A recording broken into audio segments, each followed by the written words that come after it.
আসসালামু আলাইকুম এভরিওয়ান। আপনারা যারা অষ্টম জেএসসি পাস করছেন তারা সাধারণ আনসারে অ্যাপ্লিকেশন করতে পারবেন। আর এখানে অ্যাপ্লিকেশন করতে হলে আপনাদের বয়স লাগবে, যাদের বয়স 18 থেকে 30 বছরের মধ্যে আছে সেই সকল প্রার্থীগণ সাধারণ আনসারে অ্যাপ্লিকেশন করতে পারবেন। এই ভিডিওটা আমি একটি রিপ্লাই ভিডিও তৈরি করতেছি। আমার একজন অডিয়েন্স উনি কমেন্ট করছে, ভাইয়া সাধারণ আনসারের নতুন নিয়োগ কবে দিবে, এটি নিয়ে একটি নতুন করে ভিডিও দিলে ভালো হতো।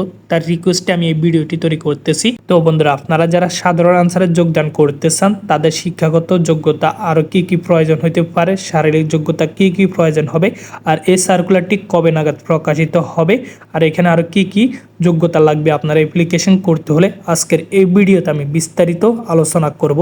আশা করি আপনারা ধৈর্য সহকারে সম্পূর্ণ ভিডিওটি দেখবেন। আপনারা যারা সাধারণ আনসারে যোগদান করতে চান তাদের জন্য আজকের ভিডিওটা অত্যন্ত গুরুত্বপূর্ণ। তো বন্ধুরা, আপনাদের কাছে ছোট্ট একটা রিকোয়েস্ট থাকবে, আমার এই ভিডিওর কমেন্ট বক্সে আমার ফেসবুক পেজের লিঙ্কটি দেওয়া আছে, আপনারা সেখান থেকে গিয়ে ফেসবুক পেজটি ফলো করে দিন। তো বন্ধুরা, সাধারণ আনসারে যোগ দিন, নিরাপত্তায় সেবায় অংশ নিন, শান্তি শৃঙ্খলা উন্নয়ন নিরাপত্তা সর্বত্রে আমরা, এটি হচ্ছে তাদের স্লোগান। তো বন্ধুরা, এখানে অ্যাপ্লিকেশন করতে হলে আপনাদের যাদের বয়স 18 থেকে 30 বছরের মধ্যে আছে সেই সকল প্রার্থীগণ অ্যাপ্লিকেশন করতে পারবেন।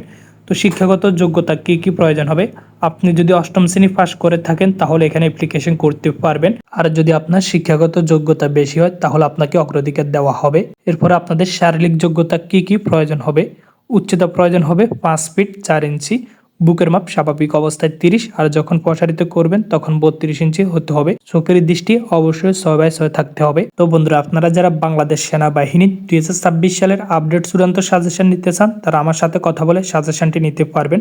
আমাদের সাজেশনে থাকবে বাংলা, গণিত, ইংলিশ এবং সাধারণ জ্ঞান।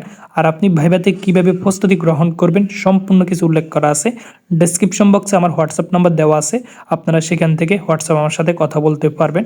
আমাদের পিডিএফ ফাইলের মূল্য হচ্ছে মাত্র 100 টাকা। তো বন্ধুরা, আপনারা কারা কারা অগ্রাধিকার পাবেন, যাদের উচ্চতা বেশি তাদেরকে অগ্রাধিকার প্রদান করা হবে, যারা শহীদ পরিবার তাদেরকে অগ্রাধিকার প্রদান করা হবে, যারা ক্রীড়া ও সাংস্কৃতিক ক্ষেত্রে অধিক যোগ্যতা সম্পন্ন তাদেরকে অগ্রাধিকার প্রদান করা হবে, যারা আনসার বিডিবির মৌলিক প্রশিক্ষণ করছে তাদেরকেও কিন্তু অগ্রাধিকার প্রদান করা হবে। তো বন্ধুরা, এরপর আপনাদের কি কি প্রয়োজন হবে, অবশ্যই আপনাকে বাংলাদেশের স্থায়ী নাগরিক হতে হবে, তাহলে আপনারা এখানে অ্যাপ্লিকেশন করতে পারবেন।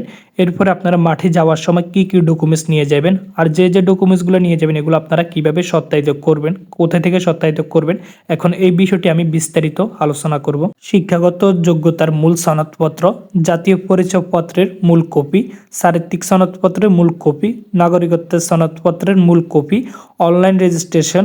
আপনারা যখন অ্যাপ্লিকেশন করবেন তখন আপনাদেরকে একটি অ্যাডমিট কার্ড দিবে, সেটি আপনারা সাথে করে নিয়ে যেতে হবে।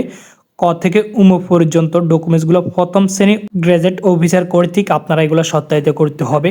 আপনারা আপনাদের উপজেলা চাইলে সেখান থেকে আপনারা এগুলো সত্যায়িত করতে পারবেন। সদ্য তোলা 4 কপি পাসপোর্ট সাইজের রঙিন ছবি, এগুলো আপনারা সত্যায়িত করবেন। প্রার্থীদের মৌখিক ও লিখিত পরীক্ষার জন্য আপনাদের কি কি ডকুমেন্টস লাগবে, কলম, পেন্সিল, স্কেল, ক্লিপবোর্ড, এগুলো আপনারা সাথে করে নিয়ে যাবেন। তো বন্ধুরা, আশা করি বুঝতে পারছেন। যদি না বুঝতে পারেন অবশ্যই আপনারা আবার কমেন্টে জানাবেন, আমি আবার আপনাদেরকে বুঝিয়ে দেওয়ার চেষ্টা করব। প্রশিক্ষণ শেষে যারা সমতল এলাকায় ডিউটি করবে তাদের বেতন কত হবে, তাদের বেতন হচ্ছে 16,200 টাকা। আর যারা পার্বত্য এলাকায় ডিউটি করবে তাদের হচ্ছে 17,400 টাকা। এরপরে 2 উৎসবে আপনাদেরকে ভাতা প্রদান করা হবে 10,000 টাকা করে। এরপরে আপনাদেরকে 2 ইউনিটের রেশন প্রদান করা হবে। আর যারা কর্মরত অবস্থায় মৃত্যুবরণ করবে তাদেরকে নগদ 6 লক্ষ টাকা প্রদান করা হবে। আর আপনারা অনেকেই কমেন্ট করছেন যে সাধারণ আনসার থেকে কি ব্যাটালিয়ন আনসারে যাওয়া সম্ভব কিনা। অবশ্য আপনি সাধারণ আনসার থেকে ব্যাটালিয়নে যোগদান করতে পারবেন, সেখানে আপনারা অগ্রাধিকার পাইবেন, কেননা আপনি তো আগে থেকে ট্রেনিং করছেন, সেজন্য আপনাদেরকে অগ্রাধিকার প্রদান করা হবে। যারা আনসার ব্যাটালিয়নে যোগদান করতে চান তারা কিন্তু চাইলে সাধারণ আনসার থেকে ব্যাটালিয়ন আনসারে যোগদান করতে পারবেন। যখন ব্যাটালিয়ন আনসারের সার্কুলার প্রকাশিত হবে তখন আপনারা ব্যাটালিয়ন আনসারে অ্যাপ্লিকেশন করবেন। এরপর আপনারা যেভাবে মাঠ করছেন আনসার ব্যাটালিয়নে ঠিক ওইভাবে আপনারা আনসার বিডিবি একাডেমি গাজীপুর ওইখানে আপনাদের মাঠ হবে। তো বন্ধুরা, আশা করি এই বিষয়টি আপনারা বিস্তারিত বুঝতে পারছেন। তো এরপরে এই সার্কুলারটি কবে নাগাদ প্রকাশিত হবে, আপনারা বারবার এই কমেন্টটি করতেছেন। এটি হচ্ছে জানুয়ারি শেষের দিকে প্রকাশিত হতে পারে, না হলে হচ্ছে নির্বাচনের পরে এই সার্কুলারটি প্রকাশিত হওয়ার সম্ভাবনা আছে। তো আপনারা যারা অ্যাপ্লিকেশন করবেন তারা এখন থেকে প্রস্তুতি গ্রহণ করুন। আপনাকে প্রথমে মাঠে ফিজিক্যাল ফিটনেসে উত্তীর্ণ হইতে হবে, এরপরে হচ্ছে আপনাদের রিটেন এবং ভাইবা। যারা ফিজিক্যাল ফিটনেসে ফিট থাকবেন তাদেরকে রিটেন এবং ভাইভাতে একটু ছাড় দেওয়া হবে। তো বন্ধুরা আশা করি বুঝতে পারছেন। এরপরে যদি আপনাদের কোনো প্রশ্ন থাকে অবশ্যই আপনারা কমেন্টে জানাবেন। তো আজকের ভিডিওটা এই পর্যন্ত, দেখা হচ্ছে অন্য কোনো ভিডিওতে। ততক্ষণ পর্যন্ত ভালো থাকুন, সুস্থ থাকুন। সবাইকে জানাই আসসালামু আলাইকুম।